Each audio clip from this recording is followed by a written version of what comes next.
نبی علیہ السلام تا چالو چې د حضرت علی بچے پیدا شو سار وقتی زر په تلوار ورغی ویرو باسه معشوم ما تا وخای حضرت حسن رضی اللہ معشوم پغیق کے ولی او زنانه روڑا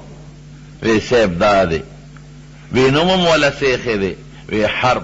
حرب پا عربی کی جنگ تا وی جگڑی تا وی عرب خودیر زورورو نو بچو لبیدا سے قسم نمونه کی خوادل وی ندا حرب نم تک نده دلزنم اکدم حسن مانا خشتخ کلی وی دی خوخ کلی دی خشته دی نو حسن نمی ولا کی خواد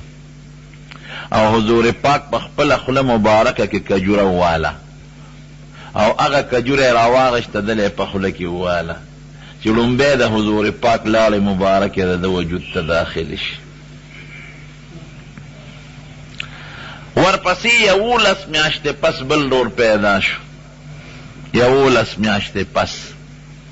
دی پر رمضان کې پیدا شو هغه په شو قدر کې شعبان کې پیدا شو یو بیبی و د حارث لور هغې خوب لیدلی و دې نه مخکې راغله حضور پاک لوی صاحب یو ډېر د خطرې خوب مې لیدلی درته یې ویلی نشم وی وایه ما ته ووایه څه خوب دی وی حضرت ډېر خطرناک دی وی ته خو وایه وی زه ناسته وم او ستا نه چا دغه وخت یو ټوټه را پرې کړه او زما غېږ کې یې راوغورځول وی داسې خطرناک خوب مې لیدلی دی حضور پاک مسکی شو وی دا خو ډېر ښکلی او ښایسته خوب دی وی د فاطمې به بچی کېږي او ستا غېږ کې به یې څوک در غورځوي او ته به یې پالنه کې دا زما د غوښې ټوټه ده واقعي اقصې وشوه د حضرت فاطمې رضی الله عنها بل ماشوم شو یولس میاشتې پس د شو قدر په میاشت کې هغه ماشوم یې د حارث دې لور نه ورکړه هغې به یې پرورش او پالنه کوله چې حضور پاک ته پته ولګېده نو زر بیا ورغې وی ماشوم راواله حضور پاک دی خپل غیږ کې ونیو وی نومم ولا څه کېښود هغه زوړ نوم یې ولا بیخو وی حرب نومم ولا صاحب کېښود وی نه دی خو جنگ نه دی جګړه نه ده د لزه نوم اکدم حسین نوم یې ولا کېښود حسن معنا ښکلی او حسین خشتوکي چې ورته موږ پښتو کې وایو تصغیر دی د حسن خشتوکي دا نومونه ولا نبی علیہ السلام کېښودل او د سره حضور پاک هغه چلو که غوږ کې ولا بانګ وی پخپله مبارک د حضور پاک بانگ او اقامت لومبیره د غوږ ته داخل شو او په خوله مبارکه کې کجوره وروله او هغې د په خولې کې ورکړه دا سنت طریقه درونو چې کم معشوم پیدا شي ښکلي نوم به ولې ږدي بعضې خلک څخه خراب نومونه ږدي خراب نوم به قطعا نه ږدي او بعض خلک د کافرو په نوم نومونه ږدي د کافرو په نوم به بچوله نه ږدي چې معنی ښکلي وي یا د پیغمبر نوم ګوره حضور پاک یو زوی د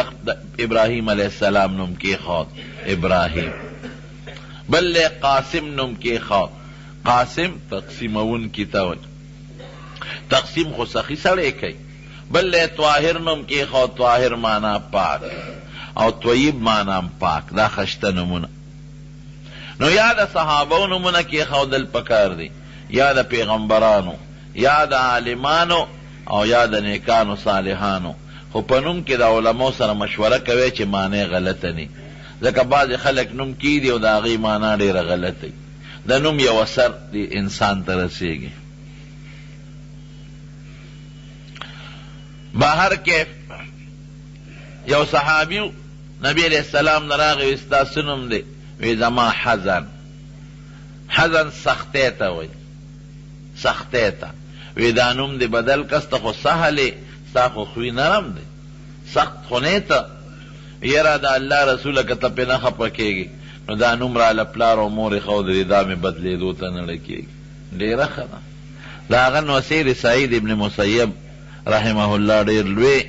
جلیل القدر محدث دی وی افسوس چې زمونږ نیکه دا نوم بدل کړی وی څه خبه وه وی اقه سختي زمونږ د هغه په اولاد کې زمونږ په ټول خاندان کې پرته ده د نوم یو اثر وي نو نوم ښه نوم یې ښودل پکاري خشته ښکلې حضور پاک له چې به څوک رالل او د نوم تپوس به یې ترې وکړه که نوم به یې خراب و زر به یې ورته بدل کړه او که نوم به یې ښه د برکت دعا به یې ورته وکړو نو دواړو له حضور پاک په خپل نومونه کېښودل، حسن خشتا او حسین خشتو کې، او دواړو له حضور پاک غیږ کې ونیول او خپلې لاړې وله خېټې ته داخلې کړې. اوس هم چې د چا بچی پیدا شي نو تاسو هم داسې کوئ، یو کجوره یا چواره دا یو عالم للیږئ چې هغه په خوله کې ووایي، دا ګوټي چې ورته مو ووایي، او بیا هغه د ماشوم خوله کې اچوئ چې د دې عالم د دې نیک انسان لاړه د ماشوم دې خېټې ته ړومبی ور داخله شي، نو خدای به د دې ماشوم په وینه کې برکت پیدا کړي، او د هغه عالم د علم اثر به پکې الله پیدا کړي، او د هغه هغه نیکي به وله خدای پاک خولې ته وردن نه کړي. دا بهتره خبره ده. بیا حضور پاک دواړو له عقیقه کړې ده په اوومه ورځ. اوومه ورځ باندې عقیقه سنت ده. د حضرت حسن رضی الله عنه د هغې هم کړې ده او د حضرت حسین رضی الله عنه هم کړې ده. عقیقه څه شی دی رونو؟ دا په اوومه ورځ د ماشوم په کار د پیدایش د هلک دپاره دوه ګډان او یا دوه چیلي، که ګډې وي نر وي او که ښځې وي، خو هغه ګډ او چیلې چې قرباني پې کېږي لکه د کالي د کال، او نقصان پکې نه، لکه څنګه چې د قربانۍ څاروي کې نقصان نه دی، کې به هم نقصان نه. او د جینۍ دپاره یو ګډ یا یو چیلې، او که وسې نه کېږي نو مختصر بل څه خیرات دې وکړي. او دغه د عقیقې غوښه په خپله هم خوړی شي، په خپلو بچو هم خوړی شي، په مالدار هم خوړی شي او په غریب هم، او په خپلو رشته دارانو. دا یو خوشحالي ده، خلک حلال کې او خپل دوستان رشته داران راوغواړي او دا ماشوم دپاره دعا وکړي. دا په اوومه ورځ پکار سر وله خریل پکاري چې سر وله وخورئ، او د سر د ویښتو سره چاندي وزن کې نو خیرات کی، هغه بره چاندی روپۍ وي، اوس خو هغه نشته، نو هسې د لږ صدقه او خیرات وکړي. که هلک یې او که جینۍ وي سر به وله خورئ او نوم دې وله کېږدي. نوم مخکې مې ښودی شي او په دغه ورځ، او که په اوومه ورځ یې دا کار ونه که نو بیا دې په پنځلسمه ورځ وکړي، که نه ورپسې اوومه، نو د هغې طریقه راته اسانه او ښیم. ماشوم مثلا د چهارشنبې په ورځ پیدا دی، نو نهې اوومه راځي،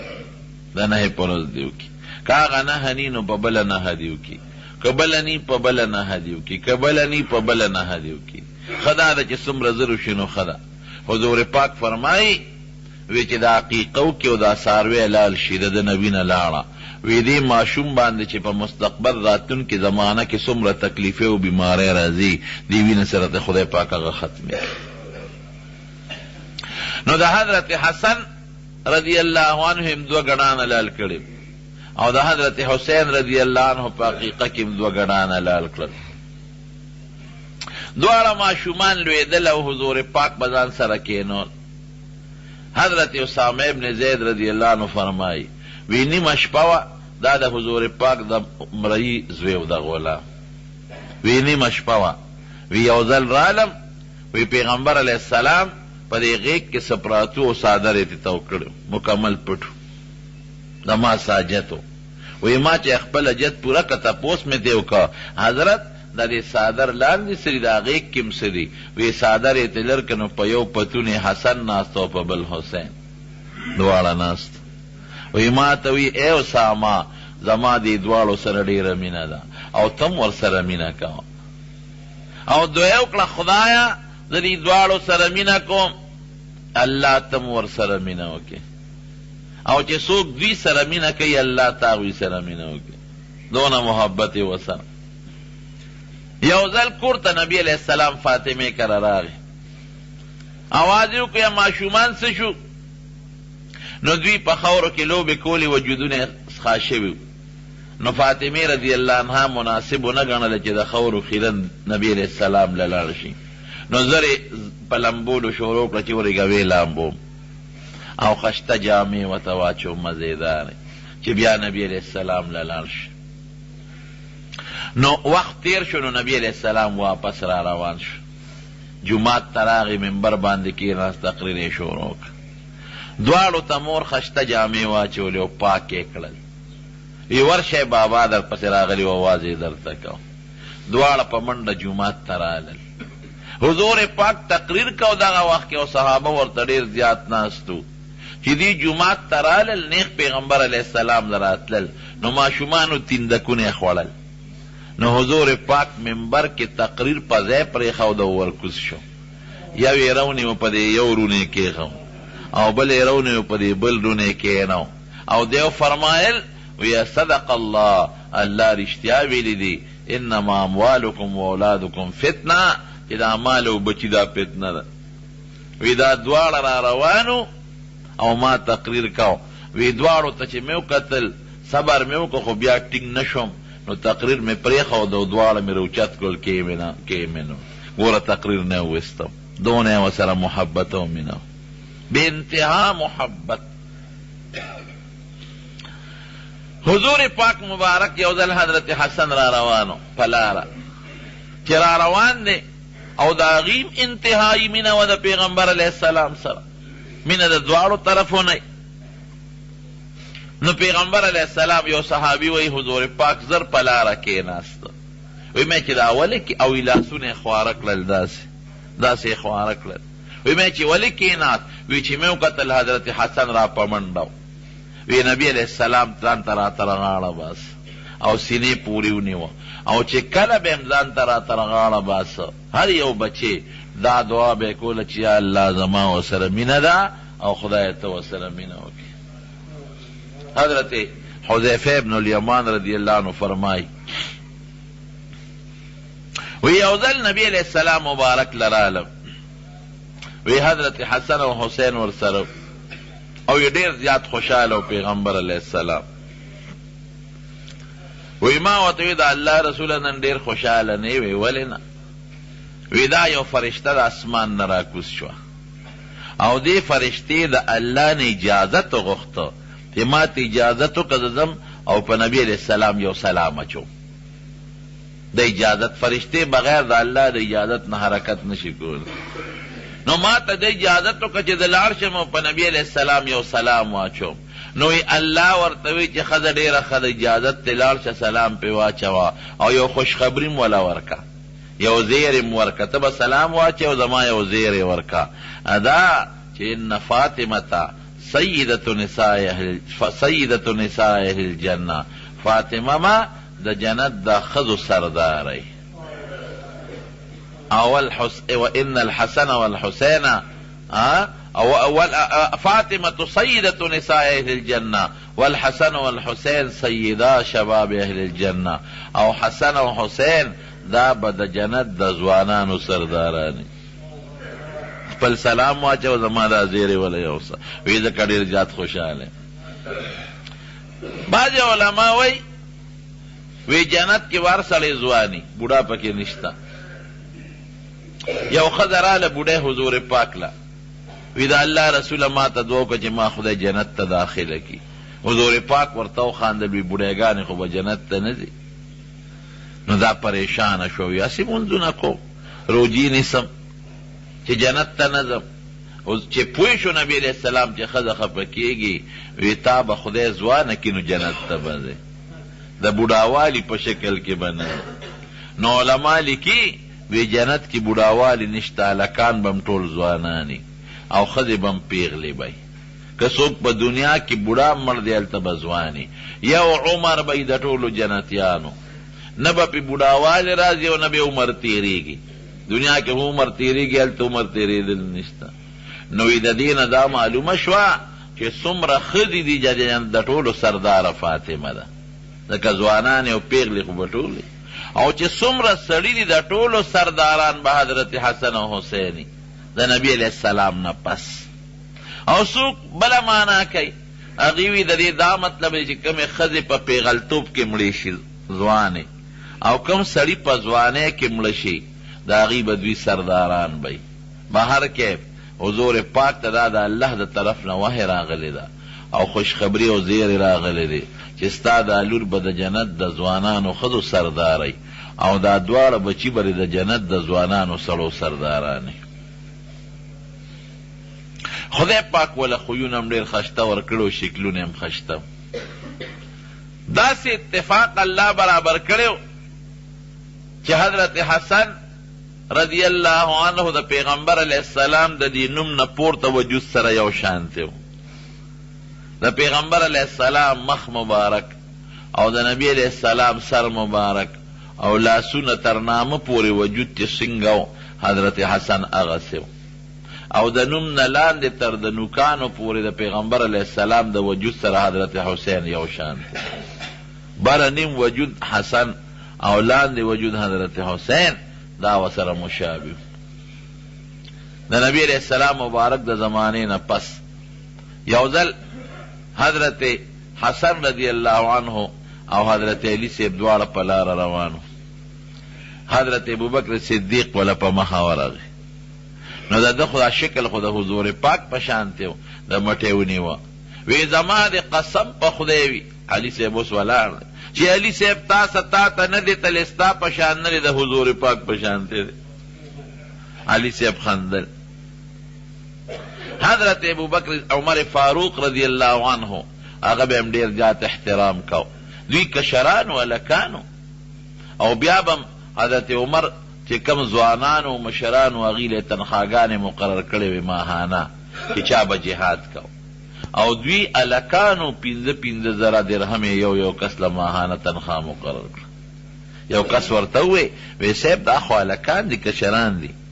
نو دا تا د قانون خلاف ورزي وکړه. وی چپ دا دي څوک تا ته څه پته لګي؟ دا هغه دي چې د حضور پاک دواړه ډېر زیات خوښ و چې دي چاته محتاج نه. د حضرت عثمان رضی الله عنه زمانه کې دواړه بیا ځوانانو. کله چې باغیانو د حضرت عثمان رضی الله عنه نه ګیره چا وکړه او د حضرت عثمان رضی الله عنه د وجلو کوشش یې وکړ، نو حضرت حسن له پلار توره ورکړه وی شابه د دې خلیفه امداد وکړه.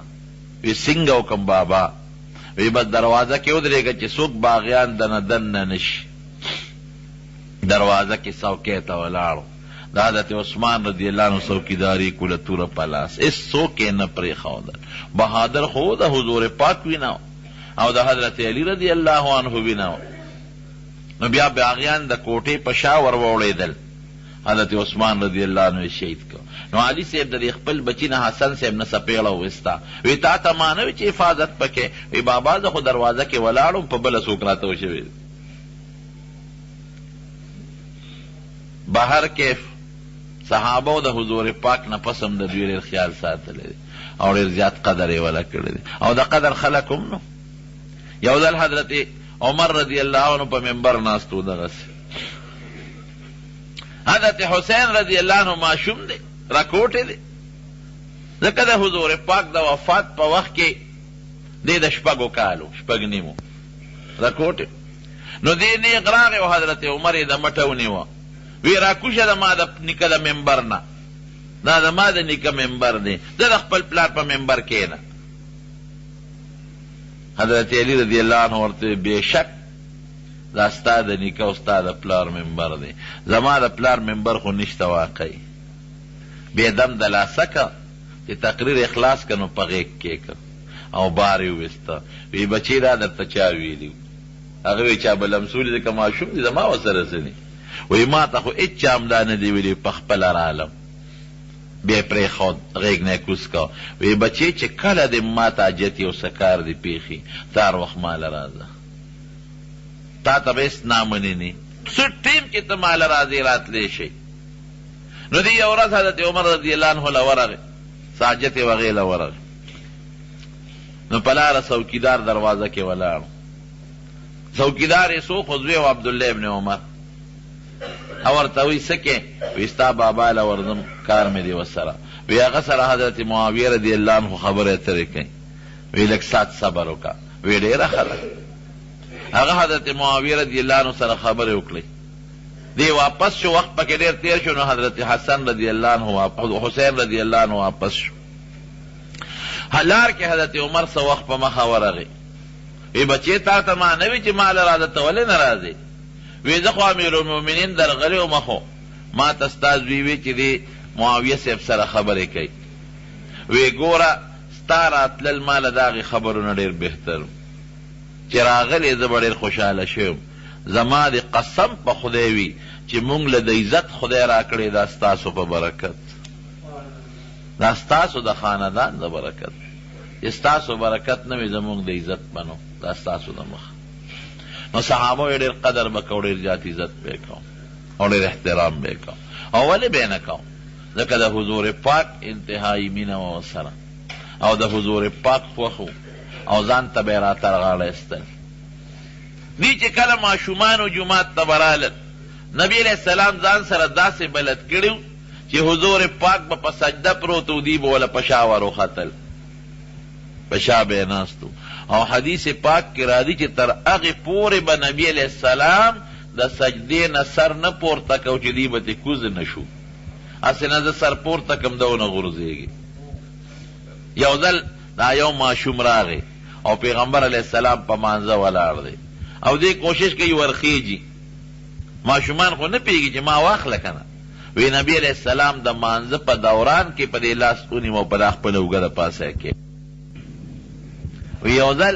نبی علیہ السلام مبارک حضرت حسین رضی اللہ عنہ په غیږ کې کېنولل، او دې د پیغمبر علیہ السلام سره لوبې کوي. نو د لاس راغشتي دی او د پیغمبر علیہ السلام په دې ګیره کې وی. وی حضور پاک مبارک خپله جبه راوویسته او د حضرت حسین په خوله کې ورکړه،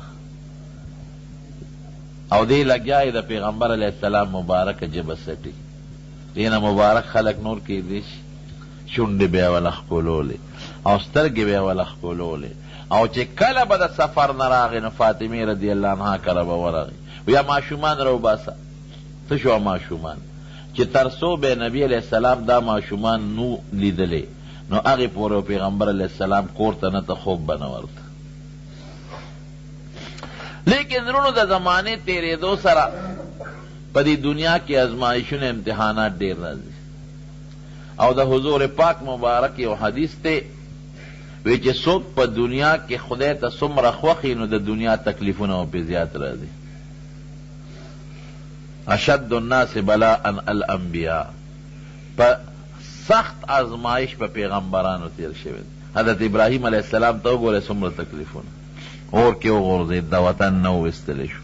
او ښځه او بچي په دشت و بیابان کې پرېښودل. حضرت موسی علیہ السلام ته وګوره ماشوموالي کې دریاب ته وغورځولی شو،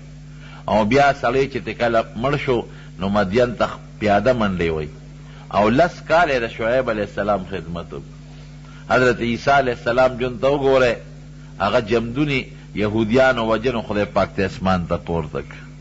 حضرت ایوب علیہ السلام تکلیفونو ته وګورئ، د حضرت یونس علیہ السلام سختو ته وګورئ چې دریاب کې د کب ګیړې ته ورسېد. نو په پیغمبرانو اشد الناس بلاء الانبیاء ثم الامثل فالامثل، بیا چې پیغمبرانو ته څومره خلک نږدې وي هغومره تکالیف پې زیات راځي. دقه رنګې په نبي علیہ السلام یې څومره تکلیفونه، کله طائف ته ځه، کله خلک په کاڼو وله، کله مری کې ورته څادر اچوه، او کله د خپل وطن نه مدینې شریفې ته هجرت کوه. دا څومره تکلیفونه دي. دارنګې صحابه کرام وایي څومره تکلیفونه تیر دي. نو په دې دواړو باندې سخت تکلیفونه تیر شوي. حضرت علی رضی اللہ عنہ چې کله وفات شو، شهید شو، نو دې د هغه په ځای بادشاه شو. د حضرت معاویه رضی اللہ عنہ د منځ کې یو جنگ کېدو والو، نو دې راغې د صلح وکړه. خلکو ورته وی جنگ نه کې یریږې، وی نه،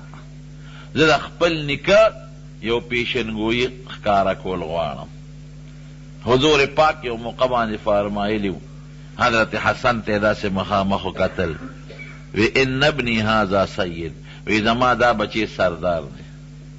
ولعل الله یصلح به بین الفئتین العظیمتین من المسلمین، وی الله بر د پلاس د مسلمانانو د دوو غټو ډلو په منځ کې جوړه کوي. وی زه د هغه خپل نیکه پیشنګویي پوره کوم. نو د حضرت معاویه رضی اللہ عنہ سره یې جوړه وکړه پس شرطونو، او چې جوړه یې سینګ وکړه، یو شرط پکې دا و چې 6 میاشتې به حضرت حسن رضی اللہ عنہ بادشاهي، او بیا به بادشاهي حضرت معاویه رضی اللہ عنہ ته پاتې شي. په دې 6 میاشتو کې دنه د نردې او بیبي او جاده نوم یو هغې وله زهر ورکړل. د هغه زهرو د لاسه دی شهید شو. دا هم غټه ابتلا ده او امتحان او ازمایش دی. دویم ورور چې دی حضرت حسین رضی الله عنه، هغه تاسو ته معلومه ده چې هغه سره څومره انتهایی ظلم او څونه زیاتې وشو. حضرت معاویه رضی الله عنه په خپل ژوند د خپل زوی دپاره بیعت واغه چې یزید دی، او دې زوی ته وصیت وکړي بچې د یو څیز نه یارېږم، یو څو کسان به ستا بیعت نه کوي، خلاف پدې کوي، په هغې کې به یو حضرت حسین وي، خو بچې ګورې ظلم به ورسره نه کوې. که کله ستا او د هغه منځ کې څه لانجه پېښه شوه نو ګورې عفوه به ورته کوې. پام کوه بچې، ګورې خپله توره د پیغمبر د نوسو په وینه رنګ نه کې، دا به لوی نقصان شي. ډېره ښه ده. معرکه داسې پېښه شوه چې د کوفې دا خلکو دوی حضرت حسین رضی الله عنه ته سوال جوابونه ولېږل چې ته راشي. ده خو بیعت ونه کوې نه کوم. هغه وخت کې د مدینې چې کوم ګورنر و والي هغه راغو حضرت حسین رضی الله عنه ورته وی بیعت بکې. نائب والی چې مروان نائب گورنر، هغه گورنر ته وی داسې وکړه په قلار کښېنه ګورې دا حسین رضی الله عنه راوغواړه که بیعت یې د یزید وکړه خو ډېره ښه ده، او که ویې نه که ګورې مړی که سر ته ووه. چې دی راغود حضرت حسین رضی الله عنه ورته وی معاویه صاحب وفات شوی دی او یزید سره بیعت شوی دی، تم دې لراوستی چې ته دا بیعت وکړې. وی زه خو داسې بې سوچه بیعتونه نه کوم، ماله مقرره که زه به سوچ وکړم، سلا به وکړم، بیا به سره ګورو. وی ډېره ښه ده. دی راووت. هغه مروان چې کوم نائب والي دی او ورته وایي ما راته چې څه ویلي و غلطي دې وکړه، در نه ووت، اوس به یې قابو نه کړی شي، بس چې بیعت یې نه کو سر به دې ته قلم کړی. وایي چپ شه ظالمه، د پیغمبر علیه السلام نوسې زما په توره سر قلم کو. څه ګډې وډې وې. د کوفې خلکو پسې خطونه راولېږل، وی دلته راشه او مونږ به دې ملګري یو او مونږ به تا خلیفه کو. لاړ د کوفې خلکو په دوکه بوت. حقې د کوفې خلکو هلته شهید که په کربلا کې. اوږده قصه ده، هغه قصه درته نه کوم، خو یوازې دی نو 2 کسان د خاندان نبوت ګلونه ټول یې مړه کړل، شهیدان یې کړل. حضرت حسین رضی الله عنه ټول خاندان، 2 کسان، او ښځې پاتې شو، ماشومان پاتې شو، او باقي 2 کسان دا ټول دومره په بېدردۍ شهادتونه ورکړي دي، دومره په بېدردۍ چې مخامخ د فرات دریاب و د هغې اوبې پې بندې کړې. حضرت حسین رضی الله عنه ته ظالمانو وی د فرات د دریاب د اوبه سپي او خنزیران سکي، او د پیغمبر په نوسي بندې دي، یو بندې نه درکړو. هغه قصه درته نه کوم، سخته قصه ده. ټول یې شهیدان کړل. او بیا چې کوم د کوفې گورنر عبیدالله ابن زیاد سرونه یې ترې پرې کړل، هغه یې وړل. یو صحابي فرمایي وي زه په دې موقع ناست وم، د حضرت حسین رضی الله عنه سر یې په یو خانک کې راوړو او دې عبیدالله ابن زیاد ته یې مخکې کېښود. وی ده سره یو چوکه وه،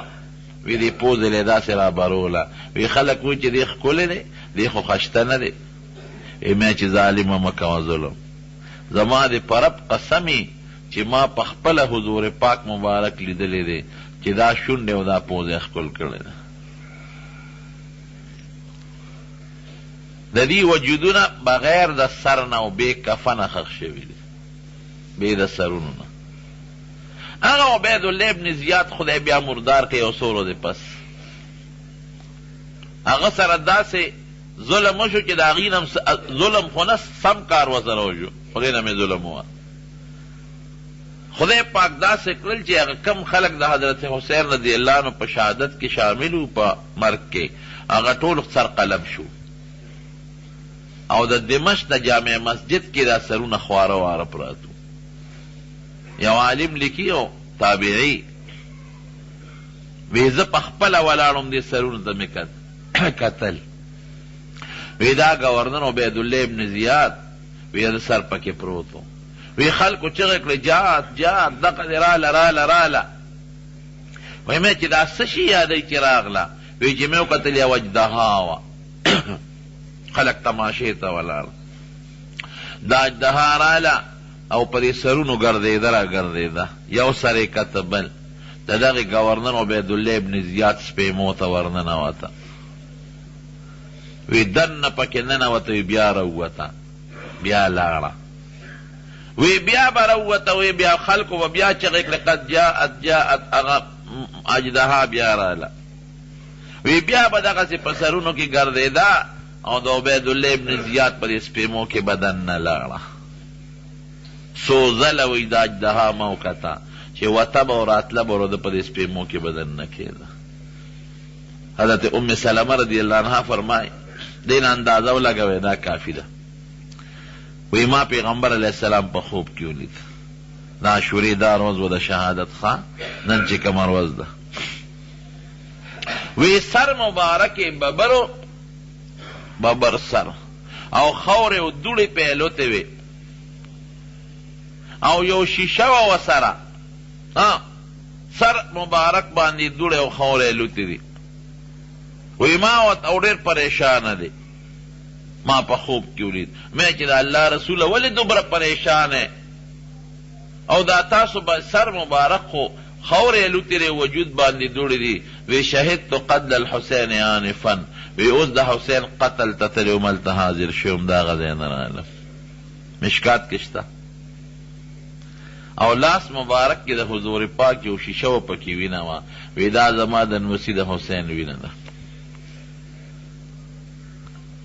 دا دومره ظلم شوی دی اصل کې دارونو د یهودیانو سازش بعض خلک منافقان ځان ته به مسلمانان او دنه کافران د هغې سازش پکې شامل ګنې داسې وجودونو له د انسان لاس ورتلل سوال نه پیدا کېږي خدا یو ټکي دی چې کله د انسان د زړه نه د خدای یره پورته شي شرمخ شي شرمخ چې شرمخ شو بیا دې نه د انسان پروا کوي نه د پلار کوي نه عالم کوي او نه د نیک سړي کوي بیا د انسان د مرګ د چرګوټي نه ورته آسان ښکاري اصل چیز د خدای یره ده نو چې څوک د حضور پاک سره مینه کوي محبت کوي د هغه لاس په سینګ د حضرت حسین ښکلي وجود له ورشي دا سرونه بیا یوړل یزید له شام ته هلته تحفه کې ولېږل الله اکبر او چې څومره زنانه وې دی م وله بوتل عبیدالله ابن زیاد ته چې کله دا پیش شو که نه دا سرونه م ورته پیش شو څومره عجیبه ده او دې سرونو سره ورته هغه زنانه د نبوت د خاندانم پیش شوې څوک د پیغمبر علیه السلام د تره نوسي و اولادو د حضرت عباس نوسي بچي او د حضرت حسن اولادو د حضرت حسین بچیو د فاطمې رضی الله عنها بله لور و پکې زینب دا څومره ظلم دی چې دی مو ضروري دی او د هغه چې کوم شهدا یې د هغې سرونه هم پراته دي دی ورته پیش کړل وی خوشحاله شوی دی ورته غږ نه کوي وی ستاسو دې مشرانو له خو خدای سزا ورکړه حضرت زینب ورته غصه شوه ورته یې وی نه مونږ د ایمان دی چې د الله را طرف نه څه مقدر و هغه وشو او زما د مشرانو له الله سزا ورنه کړه الله شهادت د فاسقانو په لاس ورکړ او زه پې خوشحاله یم چې دا د خپل نیکه سره میلو شو هغې سره ملاقات وشو یو پکې جمدې پاتې والی ابن حسین د حسین رضی الله عنه زوی علی امام زین العابدین وی دا څوک دی وی دا زین العابدین دی وی نوم یې څه دی وی دا علی د حسین زوی دی وی دا پکې ولې جمدې دی دا مړکې وی چې دا مړکې لفظ یې ووی نو حضرت زینب د خپل رواره ته راترغاړه وته وی ظالمه په دې دومره وینو موړ نه شوې او چې دا ملک مونږ سره څه کوي زمونږ خو بل څوک نارینه نشته تاله رحم نه راځي ته څنګه مسلمان یې ته خو کافر یې مسلمان نه وی کافران دا دي چې دا کمړه دي زه کافر نه وی پیغمبر باندې د ایمان شته چې په پیغمبر د چې ایمان نه هغه کافر وي چې په پیغمبر د ایمان د پیغمبر د خاندان د ښځو خیال ولې نه ساتي علی زین العابدین علی ابن حسین رضی الله عنه او ورته وی ما که وجنې نو یو خبره درته کوم چې دا ټول ماشومان دی او ښځې دی او جنکې دي د خدای لپاره څوک امانتګر وګوره چې دی خو مدینې ته ورسوي څوک به دا رسوي نارینه ورسره یو نشته نو بیا یې پرېښود غږ یې ورته ونه دا هر څه په تحفه کې یزید له ورسول شام ته چې هغه له ورسېدل اپې خفه شو هغه وی دا خو انتهایي ظلم شوی دې ظالم ته خو ما دا نه ویلې چې داسې ظلم کوه او دام حقیقت د تاریخ لیکلي چې د یزید په کور کې لوی ماتم شو زنانو یې جړل ځکه د دوی د پیغمبر علیه السلام د خاندان سره رشتې وې دا خو ډېر ظلم وشو دا خو ډېر زیاتې وشو نو یزید هم پې د خفګان اظهار کړی دی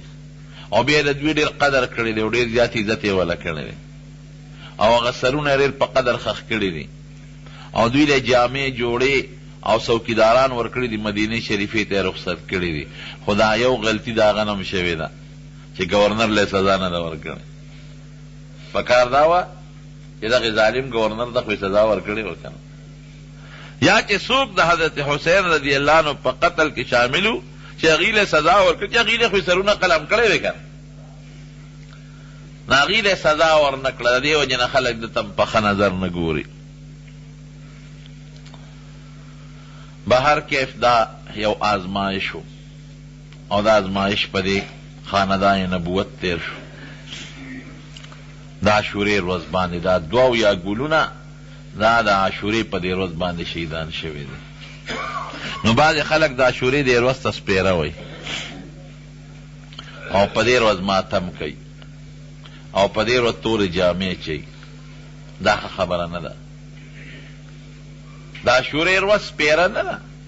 یو انسان د جمعې په ورځ مړ شي د جمعې ورځ سپېره نه ده هغه انسان بختور دی چې خدای وله جمعه ورکړه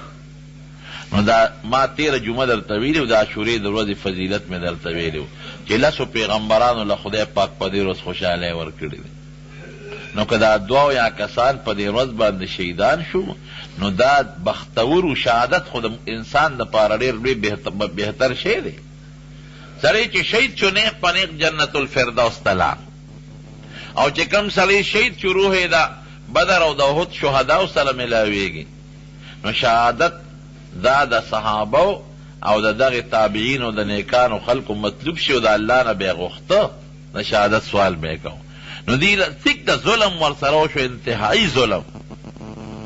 خو دا شهادتونه هغې ته په دې ورځ میلو شو نو دوی بختورو چې دا شهادت ولا خدای په دې بختوره ورځ ورکړه داسې نه ده چې دا ورځ سپېره د ورځ نه سپېره کېږي دا ورځ بختوره ده ما درته تېره جمعه ویلي ما په دې ورځ روژه نیول پکار دی چې څوک نه ویشي او په دې ورځ باندې خپلو بچو له فراخه رزق ورکول پکار دی نبی کریم صلی الله علیه وسلم فرمای من وسع علی عیاله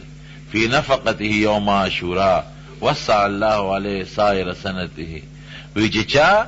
خپلو بچو له په دې ورځ فراخه رزق ورکړه دله به خدای پاک ټول کال فراخه روزي ورکړي د حدیث راوی دی حضرت سفیان هغه وی موږ پې تجربه کړې ده وی چې څنګه نبی علیه السلام فرمایلي مقسم مونتې ده نو په نن ورځ خپل بال بچ له فراخه رزق ورکړي او د حضور پاک د دې مبارک نوسو د هغې متعلق که څوک ښېګړه کوي نو دا دي چې صدقه وکړي خیرات وکړي او د هغې ثواب هغوی ته وبخئ دا بهتره خبره ده باقي قبرونو له تلل په قبرونو باچول روجې چول مسوره چول دا د شریعت خلاف عمل دی مقبرې ته خپلو قبرونو له دا نه چې په نن ورځ به دی او په بله ورځ به نه دی هره ورځ سړی تلی شي د عبرت دپاره او د دعا دپاره چې هغې ته سړی دعا وکړي او تلاوت دپاره چې څه تلاوت وکړي او د هغې ثواب ورته ورسوي. دې دپاره سړی تلی شي هر وخت، دا نه چې د عاشورې په ورځ به ځم او په بله ورځ به نه ځم، او نه د عاشورې په ورځ ماتم پکار دی. ماتمونه په شریعت کې نشته. هر انسان چې وفات شي او دې مړ شي 3 ورځو پورې د هغه وارثان د هغه تعزیت کولی شي او له 3 ورځو نه پس غم ختم. خدای پاک دا اخترونه ولې مقرر کړي دي؟ دا راکوټ اختر او لوی اختر او دا مختلف خوشحالی دا دې دپاره چې په انسانانو غمونه راځي، چې دا اخترونه پې راشي دا غمونه به ختم شي، خوشحالي به وکړي. بهر کیف دا ورځ سړي ته د دغه پاکو خلکو پاکو بچو د نبی علیه السلام د هغوی غم راښکاره کېږي، را تازه کېږي. نو په هغې ماتم نه دی پکار، په هغې دا پکار چې سړي 2 رکعته نفل وکړي د هغې ثواب وروبخي. یا صدقه او خیراتو کې صدقه مالدار لم ورکول شي او غریب لم، خپلو بچو لم ورکول شي او رشتهدارانو لم، او صدقه وکړي او د هغې ثواب هغوی ته وبخي. دا کار پکې وکړي، دا عمل. هغه عمل مونږ له نه دی پکار چې کوم د شریعت او د سنتو خلاف وي، په هغې الله هم خفه کېږي او د الله رسول هم پې خفه کېږي. بعضې خلک یې که نه په دنیا کې دا ملنګانې او څښا بینتې ځي او چا سره شپیلی په لاس کې وي او چا سره بیزو په لاس کې وي، هغه ګډی او سویللې جامې وي او د مانځه وخت یې دلته غواړي خیر غواړي کچکول وسرئ. خلک وایي دا لوی سړی دی. دا ډوم لوی سړی نه دی. لوی سړی به مونږ هغه ته وایو چې الله ورته لوی سړی ووایي، د الله رسول ورته لوی سړی ووایي او شریعت ورته لوی سړی ووایي. دې مونځ نه کوي څنګه لوی سړی شو؟ نه که نه وي ملنګي اختیار کړی ده او دولت یې پرېښی دی. ما یې دې ته لویوالی نه وایي. حضرت عثمان خو دولت نو پرېښی رضی الله عنه، عبدالرحمن ابن عوف رضی اللہ عنہ خو دولت نو پریخی. دولت پریخودل خو کمال نه دی، د دنیا شلیدل جامع غستل خو کمال نه دی، او کچکول پلاس کی گردل خو کمال نه دی. سوال حرام دی، قطعی حرام. سوال بنه کوي د مخلوق نه غوښتنه بنه کوي، او دی خو کچکول پلاس ګرځي، یو ځای دانې غواړي او بل ځای غنم غواړي او بل ځای کیوړه غواړي، او د دې غنمو دانو دپاره کله بیزو ګډی او کله ښکر کې چغې وي او کله شپیلی وي. دا د کوم ځای نه کمال شو؟ د شریعت خلاف، د پیغمبر علیه السلام خلاف او د الله خلاف. مونځ نشته او دست نشته، دی ملنګي کوي دی ملنګي که نه په ملنګۍ سړی کمال ته نه رسی. که یو سړی غریب دی، جامع نشته، پیزار یې نشته، او دی ورسره خدای یادوي،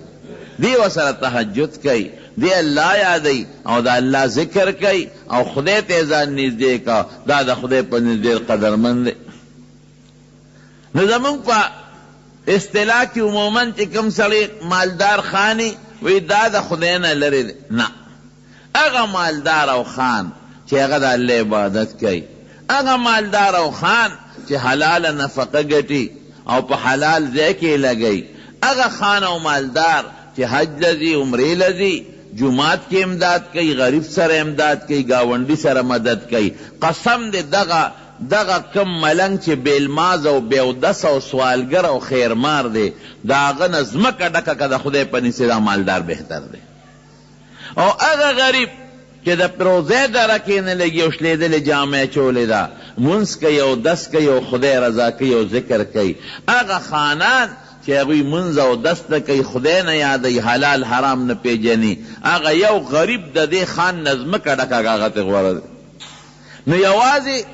ملنګي او غریبي دام کمال نه دی، او یوازې پیسه ګټل دام کمال نه دی. ګوره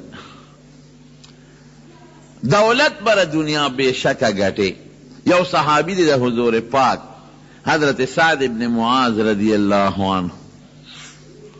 دی دا یو قبیله سردار دی، اوس قبیله بیوتوی.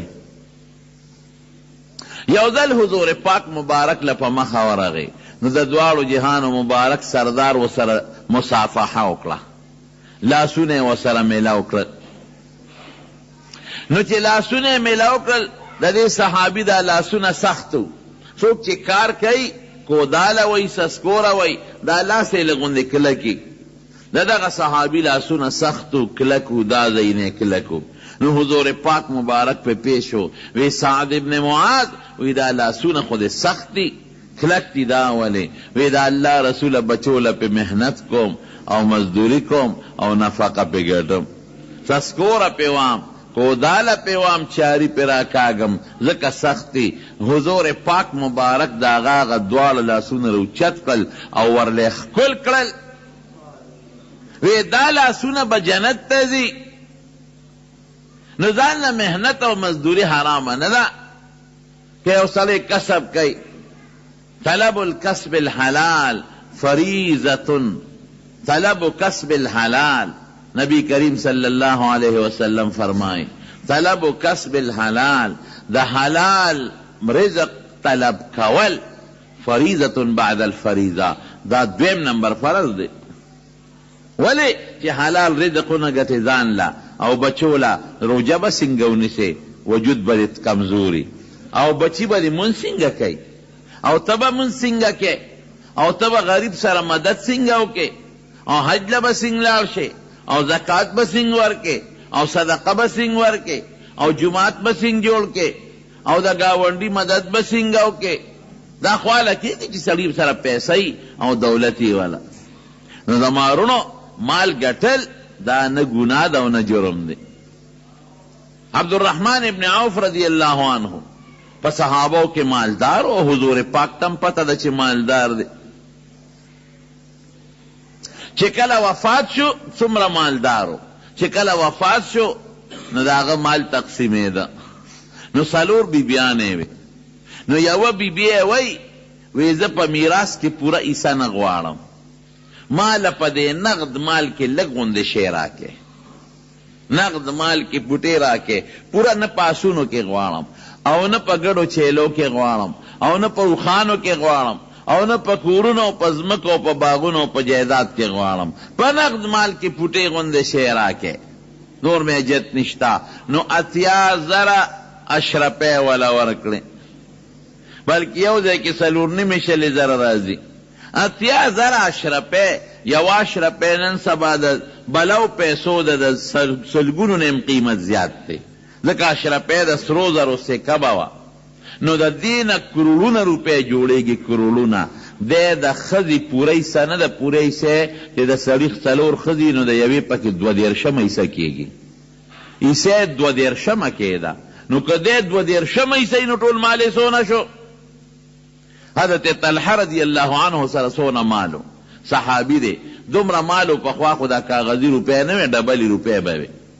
نو هغه اکثر زنګ کېدې به ابه یې صفا کولې. نو د صفې طریقه څه جوړه کړې وه، دومره نه وې چې لاس کې راوالي یا نوکران ورته کېنه یو صفې کې په میدان به یې واچولې. نو اوښان او قچرې او خره به یې پې ګرځول چې د هغې په خپو دا پاکې شي او صفا شي.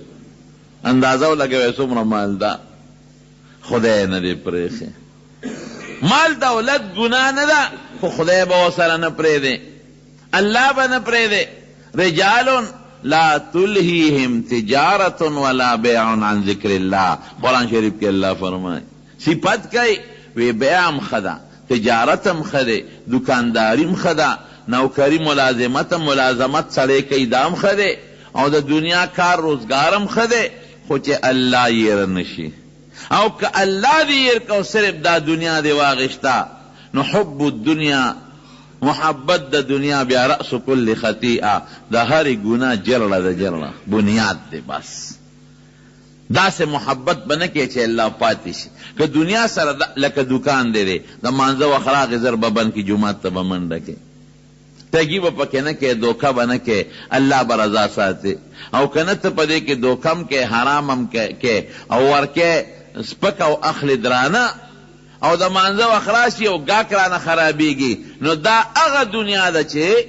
نبی کریم صلی اللہ علیہ وسلم دا اغا مینه شو دنیا سره دا آخرت پا مقابله کے، دا دنیا سره مینه شو دا اللہ پا مقابله کے. نو دا اغا دا چه وی حب الدنیا رأس کل خطیئہ، وی دا دنیا مینه دا هری گناہ بنیاد دی، بنیاد دا اغا بنیاد شو. اللہ حضرت سلیمان علیہ السلام یو ډیر لوی بادشاہ تیر شوی دی او پیغمبرم، او په دې دنیا باندې د هغه حکومت. یوازې په انسان نه په پیریانو هم حکومتو. تاسو چې دیوان ورته وایې په دې پیریانو کې یو مضبوط قسم دی، ډېر کار کوي او په لږ وخت کې ډېر کار کولی شي. په هغې باقاعده حکومتو پیریان او په انسانانو. او الله والا قرآن شریف کې الله فرمایي داسې ژبې ورکړې وي چې د حیواناتو په خبرو هم پوهېده او د مارغانو په خبرو هم پوهېده او د میږو په خبرو هم پوهېده. دا والا الله یو طاقت ورکړی او په هغه زمانه کې چې څومره دنیا وه او څومره خلکو په ټولو د پاسې حکومت و. الله نه سوال کړی رب هب لی ملکا لا ینبغي لاحد من بعدي. الله داسې بادشاهي راکړي چې زما نه پس تر قیامته پورې دا بادشاهي بل چاله ممکنه نی، مناسب نی، ممکنه نی د بل چا ډوینه. یو ځل حضور پاک مبارک صحابه کرامو ته فرمایل وی بیګا یو پیری راغی وی اور یې راوړو زما مخې ته یې وغورځو. وی ما کلک ونیوه، وی ما وی د جومات د ستن پورې تړم چې سبا دا ماشومان او ښځې ورته وګورې دا واړه به پورې لوبې وکړي. وی بیا مې د خپل رور سلیمان علیه السلام دا دعا را یاده شوه چې رب هب لی ملکا لا ینبغي لاحد من بعدي، چې الله داسې بادشاهي راکړه چې بل له مناسب نی. نو د هغه په پیریانو او په شیطانانو په دې بادشاهي وه. نو مې که دې زه نیسم خدا زما په د بادشاهي قایمه شوه، د لاس لاندې مې راغی. نو بیا زما د رور د سلیمان علیه السلام په دعا کې یو بوټی کموالی راته فرددته خاسئا. نو ذلیله مې خوښه که چې ځه نه دې طلب. نو دې پیریانو باندې بادشاهي وه. ګوره څومره بادشاهي یې ده. دې پیریانو به وله کار کو، یعملون له ما یشاء من محاریبه او وتماثیل وجفان کالجواب وقدور الراسیات. دا غټې غټې دې پیریانو به وله کار کو. نو غټې غټې لوی لوی پینې او لوی لوی خانکونه به یې وله جوړول او آبادی به پې جوړول، آبادی غټ غټ او تصویرونه به پې جوړول. هغه زمانه کې د تصویر سازۍ اجازت و چې محل به یې جوړ که نو ځای په ځای به یې په هغې کې خشته خشته تصویرونه جوړ کړل او خشته خشته ښکلې ښکلې نقشې به یې پکې جوړې کړې. یعملون له ما یشاء من محاریب او دا غټې غټې بلډینګونه به یې پې جوړول. دا خدای پاک دل یو بادشاهي ورکړې وه، پیسه ډېره وه چې پیرې دې تابع شو بیا د څه کمې دی. بیت المقدس یې جوړاو، لګیا دي انسانان هم پکې کار کوي او پیریان هم پکې کار کوي. او پیریان به تلل په دریاب کې دننه به یې پې غوټې والې وی د دریاب د مین نه هیرې او جواهرات او ملغلرې راوباسئ. دریاب کې دننه څو غوټې والی شي او شا به په دې غرونو ګرځی او چې کوم خشته خشته کاڼې او تیږی هغه راغونډوی چې په دې جومات کې ولګو. ښکلې ښکلې اعلی ماربل او مزیدار مزیدار څیزونه دا به پیریانو راوړل. زمونږ پښتانه وایي که نه وی پیریانو ته غزنې څه دی، په یو سیکنډ کې یو ځای ته بل ځای ته رسېږي پیریان او دا ټول تعبیر. نو تاسو دې نه اندازه ولګوئ چې مالداري څونه شوه او بادشاهي یې څونه لویه ده. لیکن یو ځل د جهاد دپاره اسونه یې ورته راوستل. وی اسونه چې څومره دي دا حاضر کې، اسونه یې مخامخ ورته ودرېدل. نو ډېر اعلی اسونه او قیمتي مزیدار. دې شورو دې د دې اسونو معاینه کوي،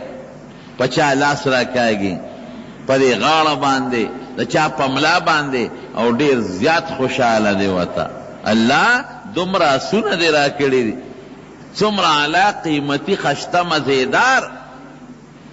دې کې د مانځه وخت شو او د مونځ وخت لا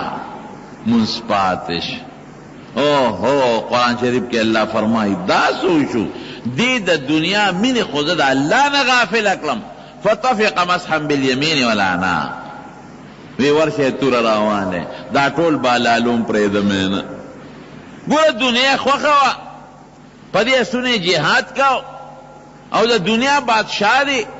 او دا اللہ نے غختم دا او داسی تے غختی دا وی داسی براکے چی تر قیامت پوری دا بلچانی او اللہ وی بالکل میں والا ورکلا خوچی یو منستی داغی اسونو دا وجہ پاتی چو طول اسون علال کلل طول زبح کلل علال کلل دا خیرات تے چی سمر خلقی خورے ولی اللہ نے غافل کلل رجال لا تلہیہم تجارت ولا بیع عن ذکر اللہ دنیا برد اللہ نے غافل کئی کلا بل تحبون العاجلہ وتذرون الآخرہ اللہ وی دنیا میں خوخہ کردے و خیرت پیر کردے اخیرت با یہ رہنا اللہ بنے رہے نو دنیا بدا ندا اسم نشتا حضرت زبیر رضی اللہ عنہ دا حضور پاک دا ترور زیرے دیر لوی صحابی دے او نبی کریم صلی اللہ علیہ وسلم فرمائی لکل نبی ہر پیغمبر یو خاص مددگار مرگری وی حواری وتوی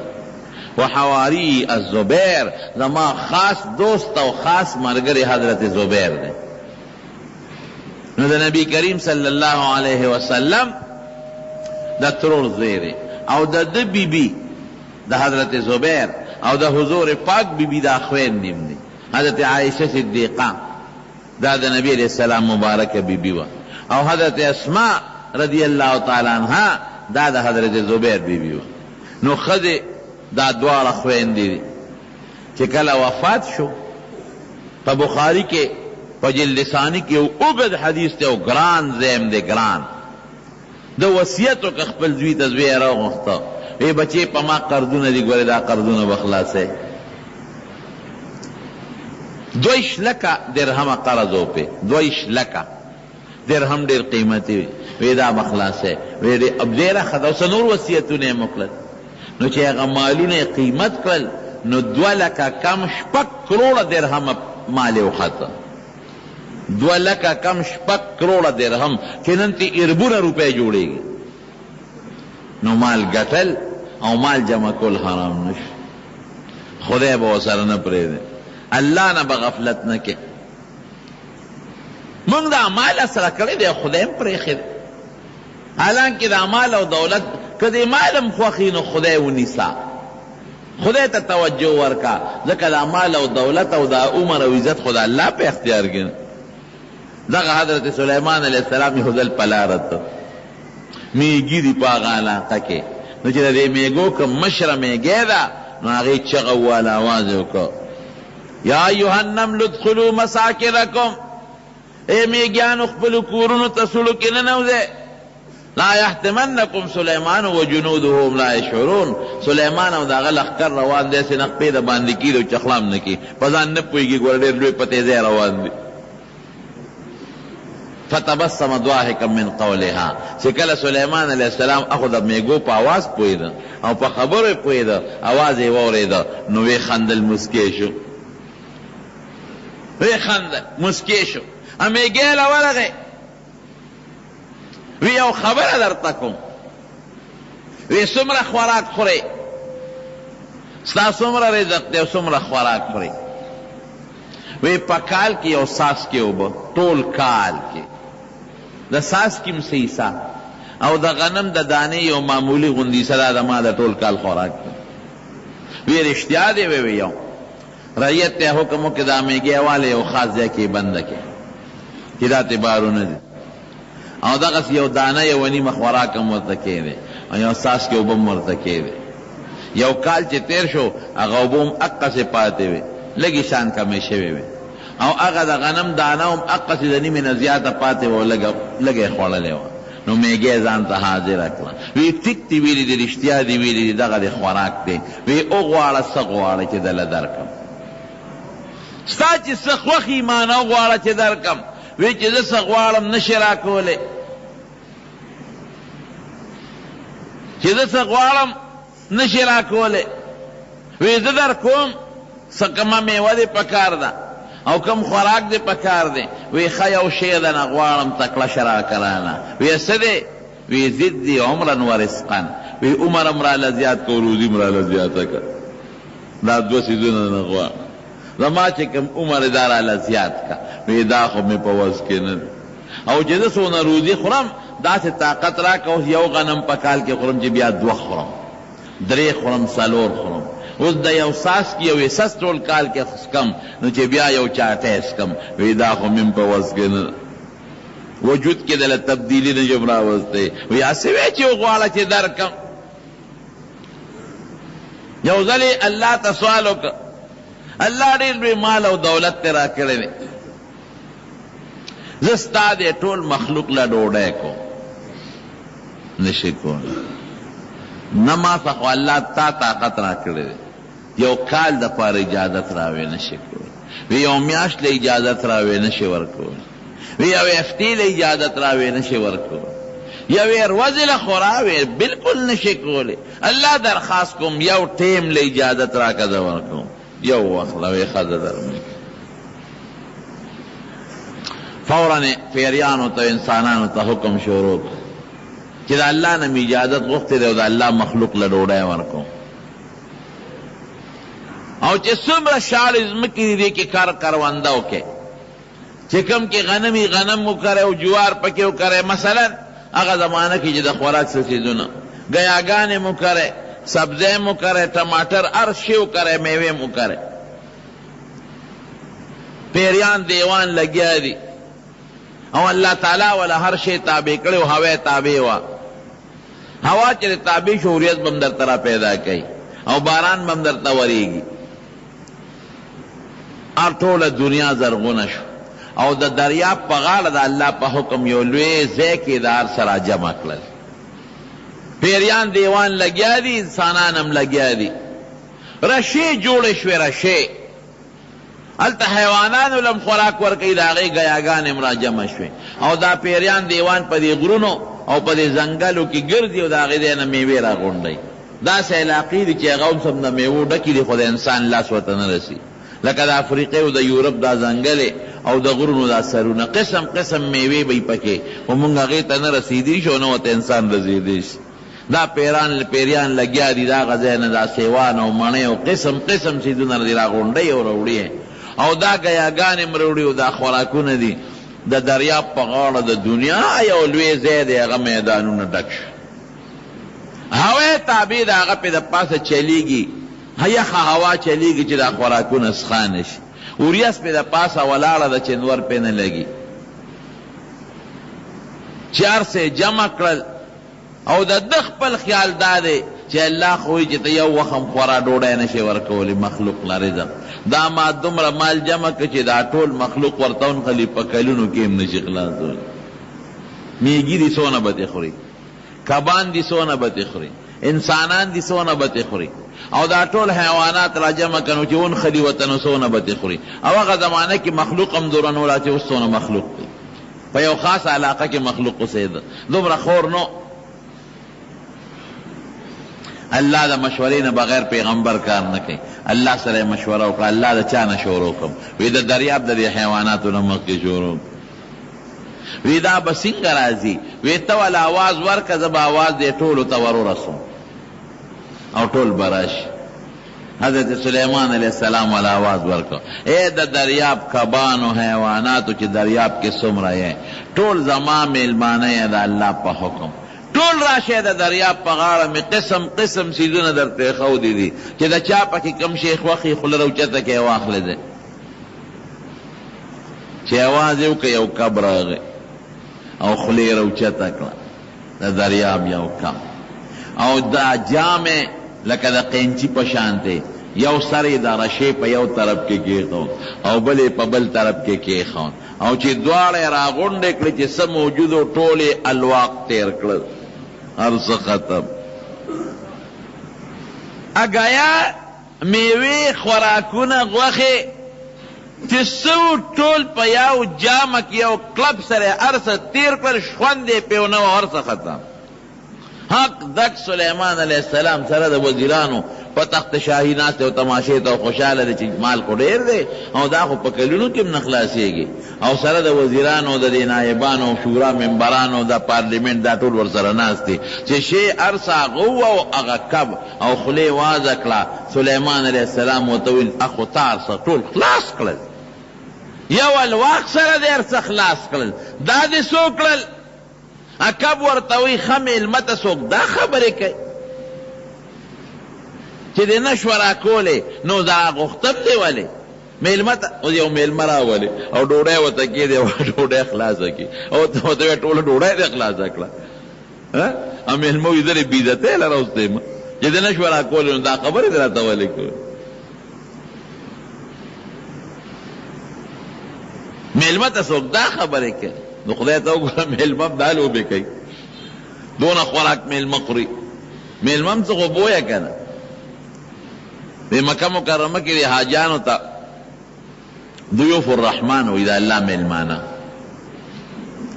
د الله مېلمانه بس دې ځای په دې بوډونه ګولې چې ضیوف الرحمن د حاجیان چې دا د الله مېلمانه دي نو د حاجیان بعضې چې هلته راشي نخرې مخرې ډېرې کوي بیا دی نشه غوندې شي چې مونږ خو د الله مېلمانه یو دا سر داسې لږ اوچت وړي مونږ خو چې د الله مېلمانه یو نا کولر نه اوبه هم کله توی کي ګیلاس هم بې ځایه وغورځئ مونږ د الله مېلمانه یو نو یو حاجي صاحب هغه کولر نه اوبه راغېښتې اوبه په یې کمې د بر نه یې راوړو ټول کولر یې په قالین د پاسه په مکه مکرمه کې ورتوی کړ قالین یې مو لړه او ټول میدان هم لون شو خادمانو را منډې کړې نو هغه یو خادم ورته غوسه کېده چې ټول کولر د زمزم دی نیکبخته واله او ټول قالین دې مو لړه او ټول ځای دې مو لړه دا دې څه وکړل نو هغه بل خادم هغه یو ته وایي وی مه د الله مېلمه دی غوسه ورته مه کوه د الله مېلمه دی نو زه خوا کې بل کولر ته ناست وم مې ټیک ته دی خو د الله مېلمه دی بېشک د مېلمه خلک لحاظ کوي خو مېلمه به هم د کور به خیال ساتي که داسې خو نه ده چې یو مېلمه راغی ورته وایي دا مېلمه دی او مېلمه دله په بیټک کې د پاسه غول کوي په دری نو دا مېلمه به د کوربه خیال ساتي او کوربه به د مېلمه خیال ساتي نو دا مېلمه ولې ظلم کوي چې غونډ کولر زمزم یې واړو او د حرم مقدس ځمکه هغه قالین یې ټول په اوبو باندې لتال که نو مې ټیک ده چې دا مېلمه دی بېشک د مېلمه به سړی قدر او لحاظ کوي خو مېلمه خو به هم درته په بیټک کې په قالین متیازې نه کوي خو به ته په قالین د پاسه لاړې نه تو ګیرې به هم خیال ساتي نو د مېلمه په کوربه حق دی او د کوربه په مېلمه حق دی نو سلیمان علیه السلام هغه کف ته وایي وی هر څه دې خلاص کړل نیکبخته دا دې څه وکړل ما خو د دنیا د خلکو له به څه ورکوم وی مېلمه ته څوک داسې ویله که دا ما ته چې دی ووایي وی هر څه دې خلاص کړل اوس به څه کېږي عقب ورته څه وایي وی چې دې نه شوه راکولې ولې دې غوښتم وی دا ما چې څونه وخوړل وی دا دوه نوړی راله روزانه الله راکوي دا الله څونه لوی طاقت دی څونه لوی قدرت دی انما قولنا لشيء ان نقول څنګه دی اذا اردنا ان نقول له كن فيكون ته چې غنم کرم نو زه پې ډېر ستړی شم ته چې غنم کرې ډېر پې ستړی شي ځمکه باړی نو ډیران باچې نو غنم به کرې نو بخور به کې نو ساتنه به کې نو شپږ میاشتې کم و بیش به پې ولګي نو کله د آفتونو او د ګلی نه او د الله بوله تخم ورکړي دا ځای کې وکره نو د سترګې پرب کې به غنم ام کرلی شي او د سترګې پرب کې به زرغون هم شي او د سترګې په دقه یو رب کې به لکه د غرونو غوندې غله جمع شي نو زه ستړی کېږم په کار الله نه ستړی کېږي ما له موده شته چې دا کار به په دونه موده کې کېږي الله له موده نشته نو یې دا چې یو نوړی تا راکړه دا روزانه الله دوه نوړی راکړي وی نن الله تا ته وسپارلم ستا په سوال وی نن به نار ګرځم یو نوړی مې وخوړه بله نشته نن به نار نه وګرځم کاکا نار به ګرځې لوی شی دی ووایو نار به ګرځي نو رزق د چا په اختیار کې شو د پروردګار د الله په اختیار کې روزي رسان لوی ذات دی او لوی الله دی نو ته د دنیا دپاره الله پرېږدې دا دنیا خو د الله په لاس کې ده دنیا له به الله نه پرېږدې دنیا له الله ولې پرېږدې که دا وایه چې یاره که دا مونځ کوم او دا ذکر کوم او دا تلاوت کوم گاک را نزی او دا بخور دا اوبه می خرابیگی نو خو دنیا دا پارا دے اللہ پریخو کنا نو دا دنیا خدا اللہ پلاس کردہ سے ونے کی دیر نو دنیا یو مثال در در یو بادشاہ یو سڑی تاوے وی زما یو باغ دیر خشتا باغو داغا بادشاہ دیر علا قیمتی او دا اغی باغ پا ہر طرف کی میوے وی دا باغ سلور گٹو ندی سلور والا دا میوو ڈک دی یو نوکر توی دا سیو که جلال شاش کرے والا او مال پا دی باغ کی اعلی میوو را غنڈکا چه کم تا تخکل اخکاری او کم خشتا میوی پا دی باغ کی امال را غنڈکا خو گوری یو خبر در تکم چه دا باغ پا کم ایسا یو دل تیر شوی دوبارا بوتا نرازی دا باغ پا کم ایسا جدی چکر ہو کن او بیا پتا رتاو لگی چه او خودل تا خشتا میورا نپاتو شوا بیا با پس نرازی مخ کی ترالا چه کم میوه دی خوخ شو امال را غنڈکا دشکره که رولا خو واپس با نرازی چه کم علاقه باندر چکر ہو دوی دا خو آسانا خبر وردن ود پا خی طرف پیشورو کلا خی طرف تا چه کم دیوالو گوٹو ناغی که علا قسم میوه دیو تاو دره دو لاسو چطوی چه دا میورو شو کم دشکره که واچون بیاوی اسنا چه پاغبل گوٹ که دا دین خی ورگه دا نرا شو کم اغبل گوٹ لنا چل تلال اغا واقعی نورم مزیدارا اعلا وخا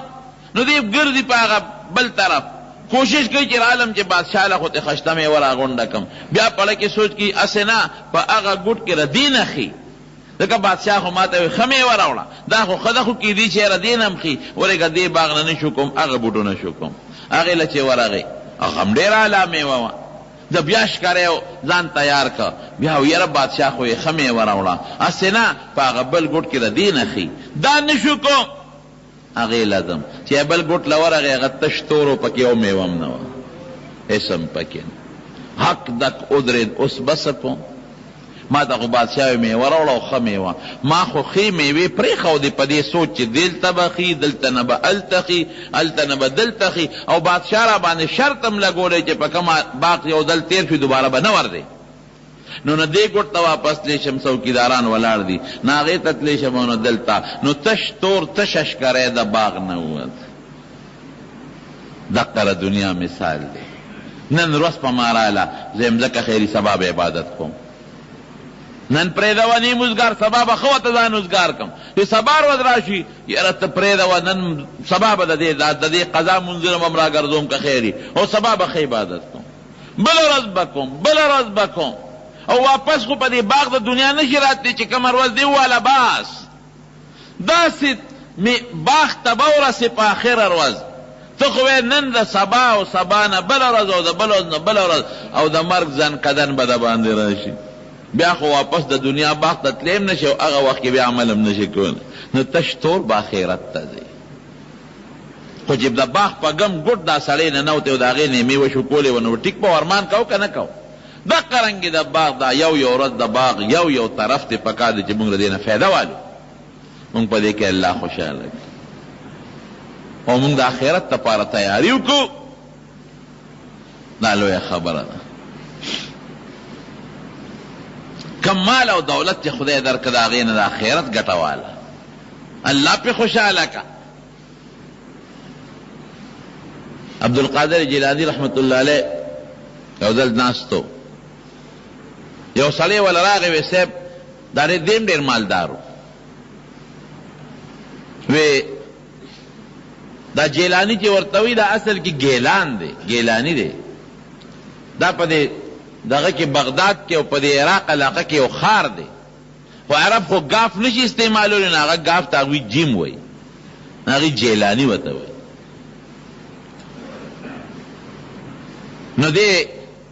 یو ځل ناست دی یو نوکر ولا راغی وی پاکشته کې ستا بلا بحری بیړه کې چې څومره مالو نو کشته غرقه شوه دی وی الحمدلله نو لږ ساعت پس بیا سړی ولا راغی وی صاحب کشته بچ شوه طوفان پې راغی مونږ خو یې واوړېده خو نه بس بچ شوه مال دی بچ شو نو دی بیا وی الحمدلله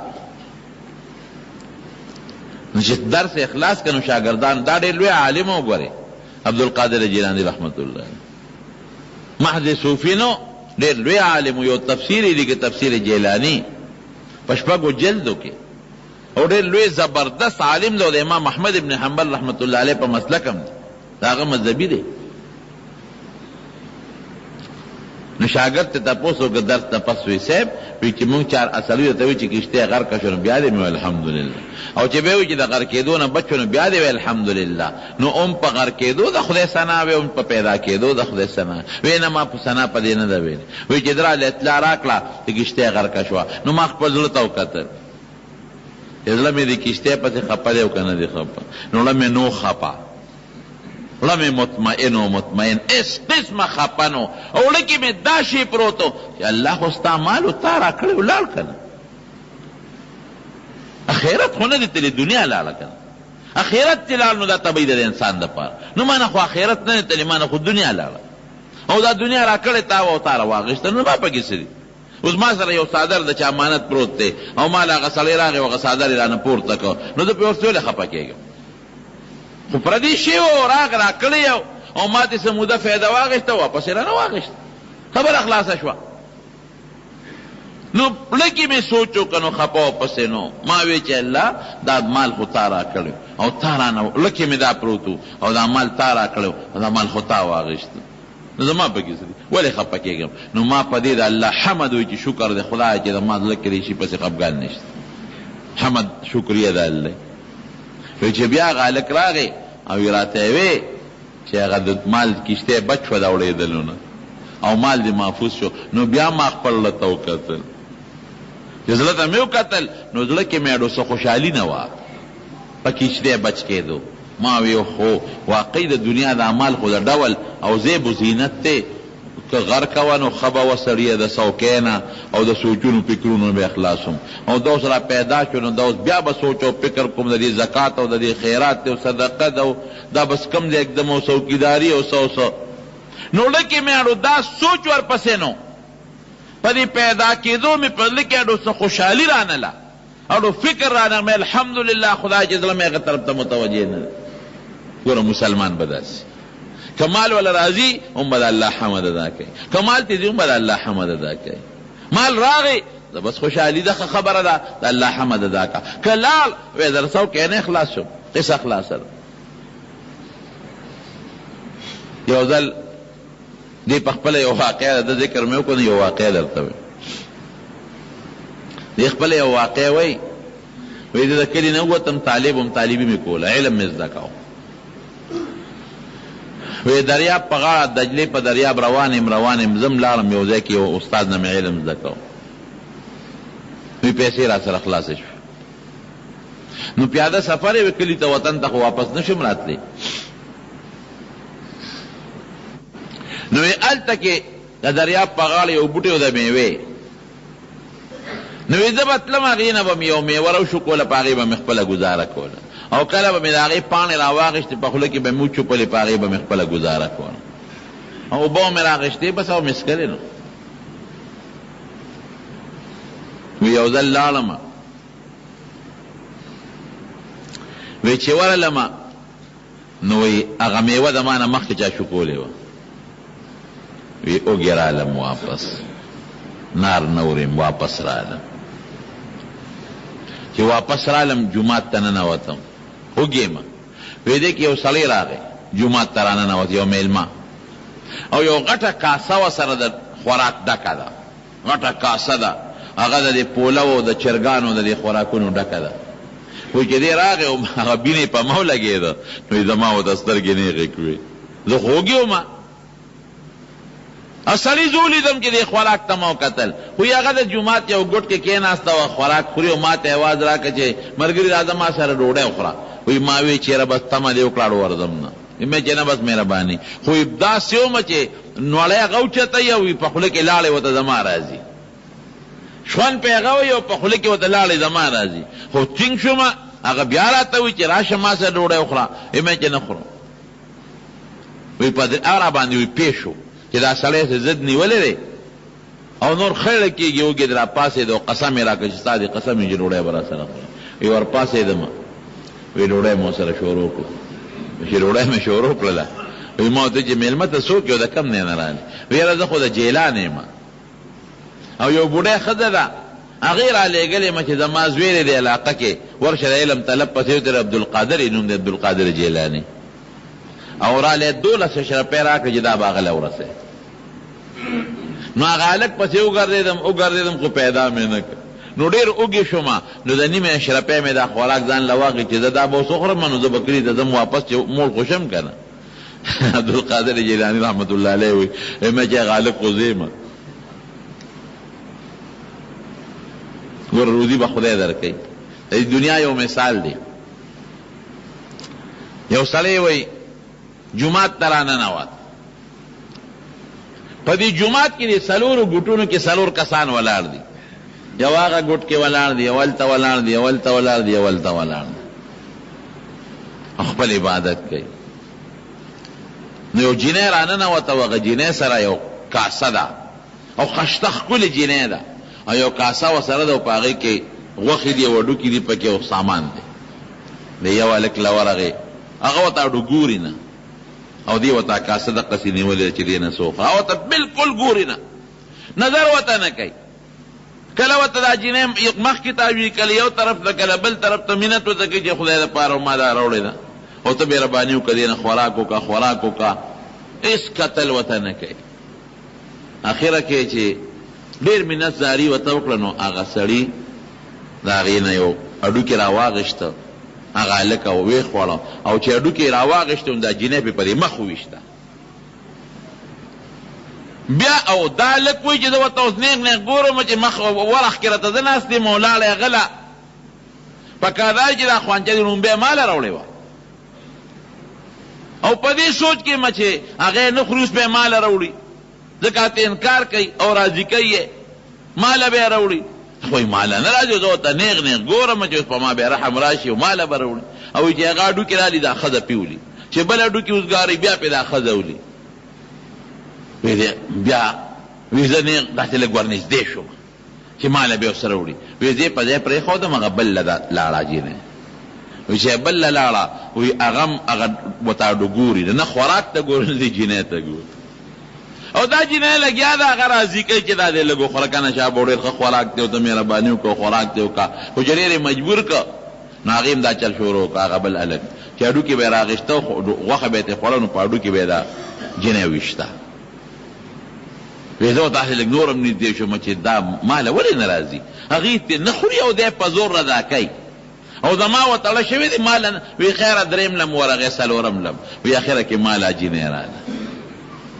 وی چې ماله راله وی زه خو ته اوږې مومه وی ما ته وی چې خوره که نه نو ما وی چې د دې دی به دا رواج نو چې نه به خوري او په زور به رضا کوي نو ما داسې خوا دې خوا کړي ما ته چې خوره که خورې ډکېږي خوره ګنې زم ده نه ته خورې وخوره ډکېږي نو وخوره او که نه خورې زه دنه لالمه نخرې دې شروع کړي کله یو خوا ګورې او کله بل خوا ګورې ما چې واقعي که دا جینۍ ورته خورم بس نو ما یو هډوکې راواغېست وایي چې راوامې غوښه مې ته وخوړه نو ما ویل به دا رواج چې خوراک خورې نو په هډوکې به هغه انسان وړي نو وایي هغه هډوکې مې اوچت کړه او دا جینۍ مې په دې مخ وویشته وایي چې په مخ مې وویشته وایي هغې هغه کاسه کېښود او په ما د پاسه راونښته خدای دې بې خو باسه زما دله ډوډۍ راوړو ته ما په هډوکې ولې دا څه کوې وی ما ته وایي چې زه څه خبر وم چې دا بره د علاقې رواج یې هغې دا چل کو نو ما هم دا چل شروع کوي خدای دې بې خو باسه د دنیا ما جینۍ راته وایي د دنیا ما دا 4 واړه ما نه خفه دي رضا کومې نه رضا کېږي او ته خو هغه ځای نه دې شیش ورته اخیستی و او خولې نه دې ورته لاړې بېدلې ستا رضا کولو تعجز نشته که خورې خوراک ډکېږي ډک شی که ني برابروم دی حقیقت هم دا دی الدنیا ملعونه نبی کریم صلی الله علیه وسلم فرمایي هغه دنیا چې سړي نه آخرت یاري دا وایي د خدای نه ډېره زیاته لرې ده لعن عبد الدرهم والدینار نبی علیہ السلام فرمایي چې کم سړی دا پیسو پسې نښتې دی والله یې دی او کمبل پسې نښتې دی او مال پسې نښتې دی دا وایي په درې د خدای لعنتي نو 2 قسمه دنیا مې بیان کړه ما درته وایي دنیا ګټل د دنیا مال جمع کول وخان اغشتل لسونه اغشتل ځان له کور جوړول ځان له جایداد دا منع نه دي حرام نه دي خو یاره چې الله غافله نه کې رجال لا تلهیهم بیع ولا ذکر څنګه دی تجارت ولا بیع عن ذکر الله الله نه بنا غافل کیږي او کما او ما وجه طلب د کسب حلال فریضه بعد الفریضه لیکن کما دنیا چې هغه ته الله نه تا غافل کوي او منځ در نه پاتې شي او الله دې هیر شي او آخرت دې هیر شي دا خطرناک دنیا دا حب الدنیا رأس کل خطیئه دا بیا دا هر گناه بنیاد او جرړه ده قرآن حکیم کې الله فرمایي کلا بل تحبون العاجله وتذرون الاخره وی تاسو اخرت پریخې دی او دنیا ته متوجه یې بس نو که معمولی تکلیف در ترازی نو نه چغې جوړې کړې بیا که خپلې خوږ شي نو نه بیا چغې جوړې کړې که معمولی بیماری در باندې راغله نو بیا دې چغې جوړې کړې ولې دا شی دې خوښ دی که نه چې چا نه د خوښې شي دي نو بیا ورپسې خپئ او که اخرت دې خوښي او مقصد دې اخرت د دنیا کړه او د دنیا په تکلیف به بیا خفګان نه کوې بیا خو هغه مقصد دی که نه الله مقصد دی نو دنیا کې چې اوسېږي تجارت بم کې ګټه بم کې دکانداری بم کې او د دنیا کسب بم کې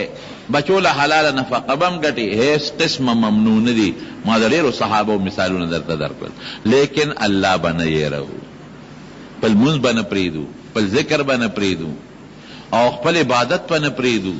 او د پیغمبر علیه السلام مبارک تابعداري به نه پرېږدو او د شریعت احکام به نه پرېږدو او د شریعت په طریقه عمل او په هغې تلل به نه پرېږدو او ټوله زندګي به دنیا له نه ورکوو سبا آخرت له هم ورکوو که نه ټول وخت 40 ګنټې به دنیا له نه ورکوو 40 ګنټو کې به څه الله له هم ورکوو